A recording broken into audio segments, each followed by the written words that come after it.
Does HoYo hate Part 2 characters? Now that is a question that I see a lot recently. We are almost 2 years into the life cycle of Part 2 and it's been an interesting journey, to say the least.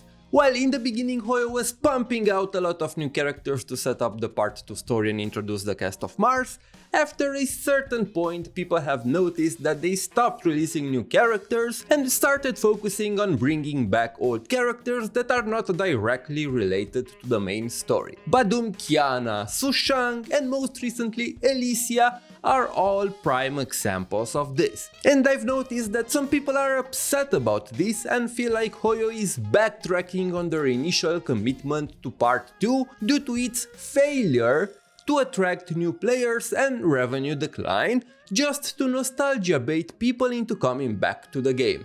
And hey, by the looks of it, it's working. But things are not as simple. And while I agree partially with some of the sentiment that people have, I also have my own perspective on this that I want to share with you today. So, let's get into the video. But before that, if you are like me, you probably play multiple gacha games and of course, HoYoverse games.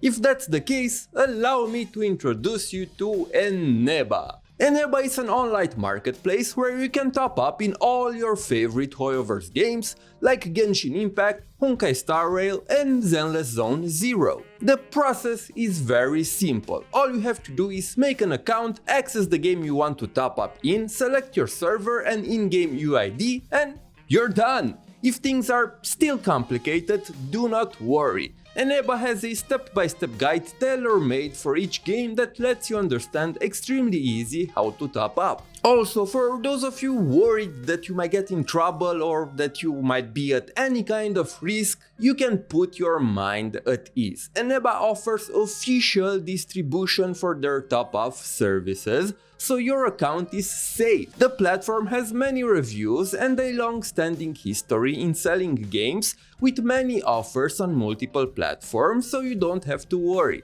Eneba also has a loyalty program with many rewards for frequent Eneba users. So, don't miss out. Eneba is super fast, safe and I've personally used it to top up in all the games I play. So, before you give in to the 50-50 guts, check out Eneba using the link in my description. It supports the channel and helps you get closer to C6ing your favorite character. Again, huge thanks to Eneba for sponsoring this video.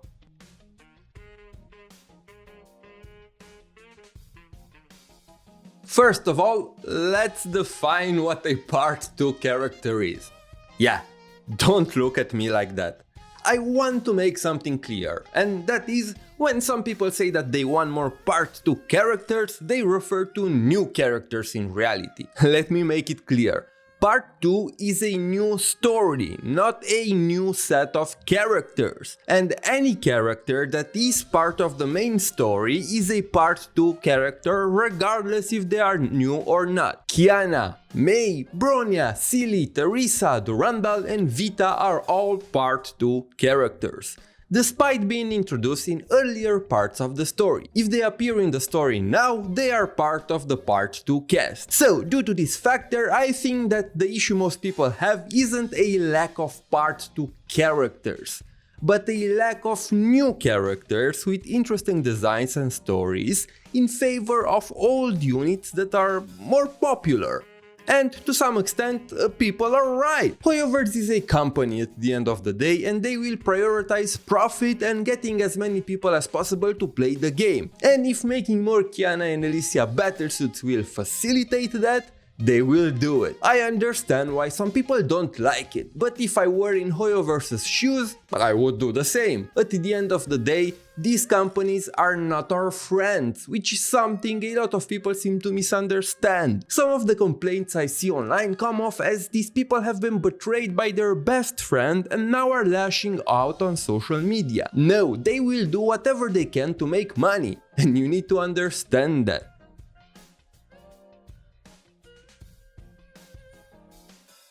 Event characters are nothing new in Honkai Impact 3rd. Even during part 1, they have been a constant recurring thing that went alongside the main story. During part 1, we had the Captainverse, which, as you know, it was a series of interconnected events that followed the Captain, who was supposed to be a foil for the player, and his journey to the Sea of Quanta, where he met alternate versions of the characters from the main story. So, having new characters from a different world that is unrelated to the main story from a narrative perspective is nothing new. Just like the new Elysia battlesuit, we had battlesuits like Rosemary, Kanming, Luna, Sirin, Brani, Delta, Yae Kasumi, and others that probably don't come to my mind right now, in the past, but I see so many people acting like this is something out of the ordinary, that it feels like many players joined the game very recently, are unaware of its release character history. Just because the Captainverse has ended, that doesn't mean that we're going to stop getting new event battlesuits.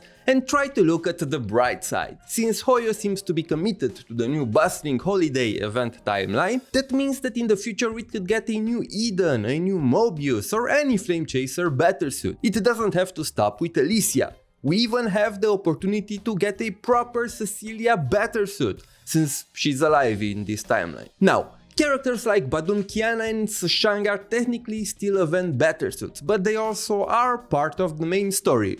In a way, Kiana and Rice Cake play an active role in the main story, and Sushang even visited Hyperion 11, leaving a door for her future appearance in the main story. My point is, event-exclusive characters are not something new, they have always been part of Honkai Impact 3rd's release pattern. So, let's talk about another issue, the release schedule.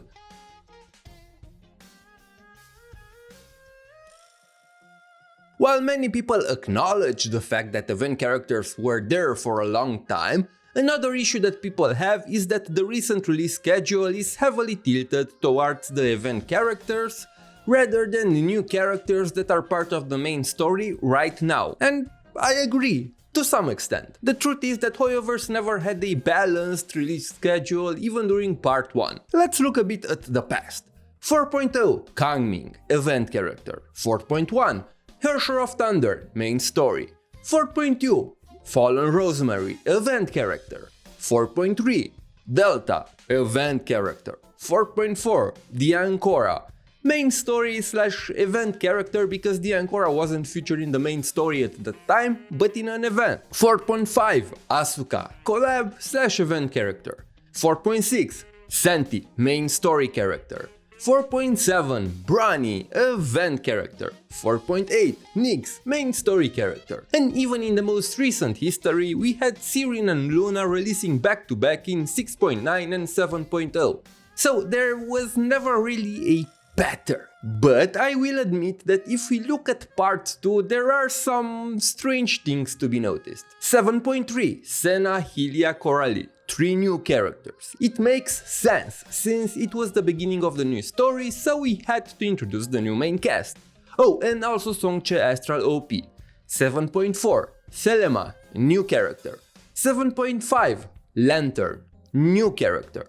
7.6 Songche and Astral OP Seraphim, new characters. 7.7 Epiteri, old character, but part of the main story.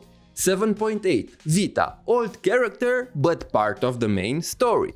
7.9 Sparkle, collab / event character but also part of the main story. And speaking of Sparkle, what the heck happened to her? 8.0 Mini Durandal, old character but part of the main story. 8.1 Dum Kiana, an old character that appeared in an event. Although Kian and Rice Cake are also part of the main story, but not in the patch that they released. 8.2 Sushang, old character, not part of the main story. 8.3 Armored Hylia, which is a battlesuit for a new character, but it's not a new battlesuit, it's a new battlesuit for a part 2 character, and it was part of the main story.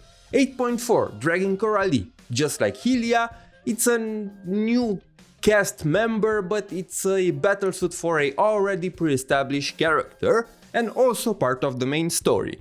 And we also had Astral OP Chenxue, who is a new character. 8.5, the new Elysia battlesuit, which is an event character. Now, if we do a count, you'll notice that in this time frame we got 6 completely new characters, 2 additional battlesuits for those 6, and 7 battlesuits for old characters. Also 4 Astral OPs, from which 3 are new characters and 1 is old, literally. So the main frustration that people have is that during part 2, which is supposed to be a new story, we have more battlesuits for old characters released than we have for the new characters. That is, if you don't count Armor Hylia and Dragon Coralie. Where is Agita, a playable Chenxue, Naralab, Layla, Yunyun, Moonshell? Where the hell is Moonshell HoYo? I mean, they just tease Union, so there is a chance, but who knows if she will be playable.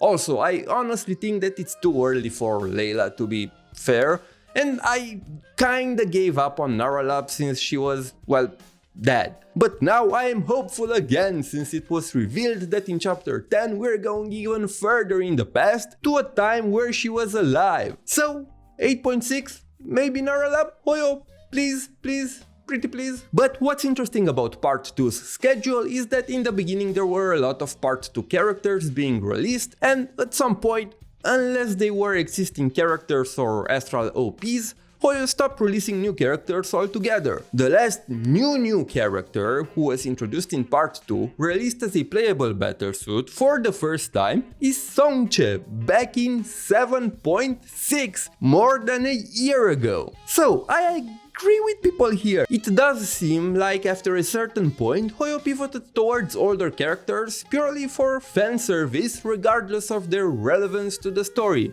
And don't get me wrong, they said from the beginning that the cast of part 1 and 1.5 will return in part 2, but they also teased a lot of new characters in the beginning of part 2, and it looks like they never committed to them. I can totally understand why some people think that HoYo changed their minds regarding part 2 due to its failure to bring in more people and started bringing back old characters that people love. Which brings me to my next issue, the Astral OP problem.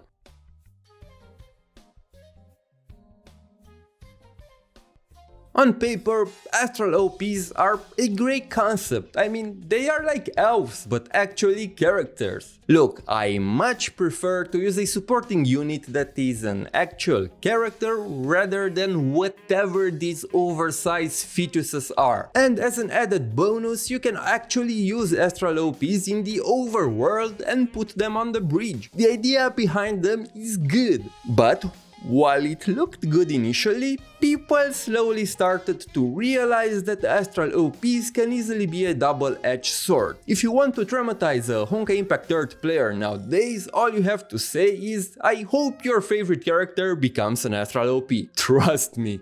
There is nothing worse than this right now. The idea of Astral OPs was good when we still had a consistent influx of A-rank battlesuits. And just so you can understand, the last A-rank battlesuits were Coralie and Hylia back in 7.3. That's almost 2 years ago. Meanwhile, beloved characters like Seraphim, Chenxue, and the overseer version of Teresa that a lot of people wanted to be playable are relegated to Astral OPs. And I know that Teresa got her own battlesuit in the EP theory, but I don't understand why HoYo thought that it's a good idea to waste a design that was already established and liked by the community and make a version of Teresa that nobody asked for to be playable. The idea is that it feels like Astral OPs came in to replace A-rank units. Both Seraphim and Chenxue are characters that people wanted to play as, and in my opinion they would have been great A-rank units. And now people also fear that characters like Agita and even newly revealed characters like Union will also become Astral OPs, and HoYo will put more part 1 units as playable characters in the meantime. Can't wait for 8.7 for the new playable Cele with her Astral OP Union. And don't get me wrong, I love Cele, I want a new Cele, but I also understand the community sentiment and why some people complain about the fact that HoYo seems to have shafted the new characters to being Astral OPs in favor of bringing back older characters as playable units. Now, to be fair, we have tangible examples like Songche that shows us that characters that previously were released as astral OPs can still get a regular battlesuit at some point. But with the story advancing to a point where characters like Seraphim and Chenshui shouldn't be alive, I don't really see that happening. And to be fair, I don't mind the lack of A ranks that much due to the longer patches, but I admit that astral OPs are a mixed bag for me right now. From a concept I was very excited about in the beginning, they turned out to be just a quick way for HoYo to release characters in a semi-playable state where they can still bait people who like them to spend money for them without putting much effort into their kits. And don't get me wrong, I don't want them gone, but I feel like there needs to be a balance between astral OPs and the units released in the game. Right now it's too much in the favor of the older units.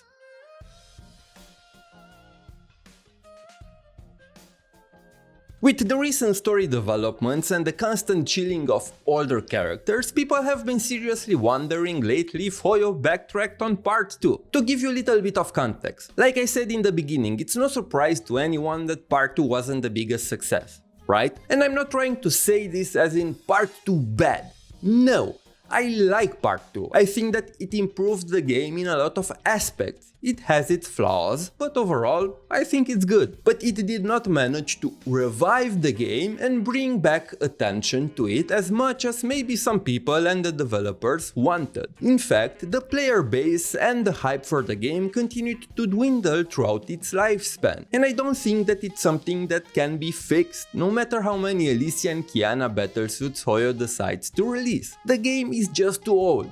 And the gacha/anime games market is way too oversaturated with newer games that are much more newbie friendly. In the most recent chapter, which is 9EX as of writing the script, we even skipped a couple of sectors and basically arrived at the final sector. For those of you who do not know, the main point of part 2's story was for the cast to travel to different sectors, which are moments in time throughout the history of Mars, and uncover the mystery behind the Curse of Shadows. As of now, we have cleared 2 sectors. And in the last chapter we skipped past a few to reach Layla, the god of Mars, who is behind the Dreamseeker system and the quest that the Dreamseeker was given. In the 9th anniversary CN livestream, it has been confirmed by the developers that in chapter 10 we arrive in the first city that Senadina and Narlab established after arriving on Mars, and we'll even meet child Layla. So, many people believe that this is the last arc of part 2, since the whole idea was to travel back in time progressively until we reach the whole truth of Mars's history. But since this is the primordial city, there's nothing left after this. We cannot go back any more than this. Sure, there is absolutely no rule that states that this is the last stop. We can still travel to other moments in time that are in the future and other sectors maybe. But I feel like people are rightly justified in thinking that this might be the last arc, especially due to HoYoverse's lack of communication. I want to reiterate something. These are all speculations based on what the community observed. Nobody can confirm such a thing besides HoYoverse. But having the story reach a point that seems to be the last arc, seeing the constant chilling of older characters,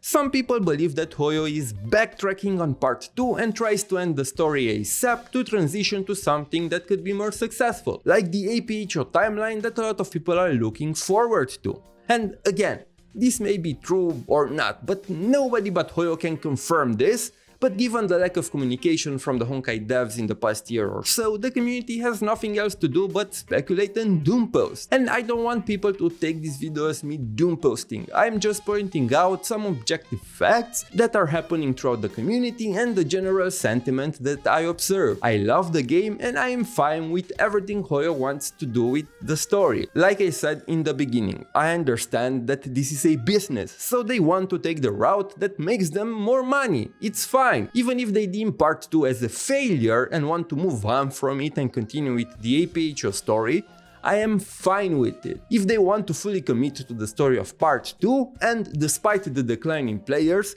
they still want to keep making the game and continue the story for the people who stay and love part 2, I am also fine with it. I just want a little bit of transparency from the devs.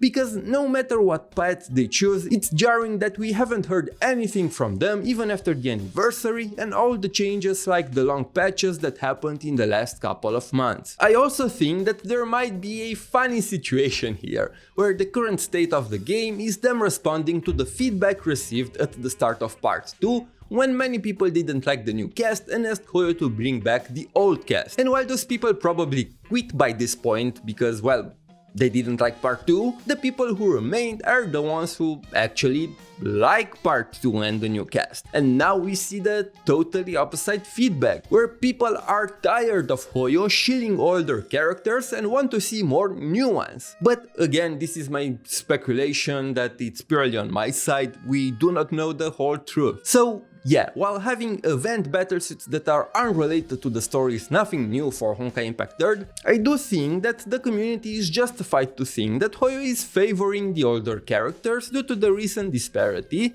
between part 2 content and battlesuits and events and new units being centered around the older cast. This may be them backtracking due to part 2 not meeting their expectations and conforming to early feedback, or it may all be planned. Like I said, we have no way of knowing, but I still think that this is far from the end of the world. I like the new event timeline with the bustling holiday cast. Like I said, I see the potential of making even more battlesuits for older units like the Flame Chasers besides Ellie in the future. At the same time, I love part 2 and the new cast of characters, and I would also love to see more characters like Ajita, Yun, and maybe even Moonshell as playable at some point. This video is just a deep dive into the current situation. I don't think that there is any perspective that is wrong here. Everybody looks for different things in the game, and everybody is justified to make their complaints heard. The only thing I would personally love is more open communication from HoYoverse regarding this game.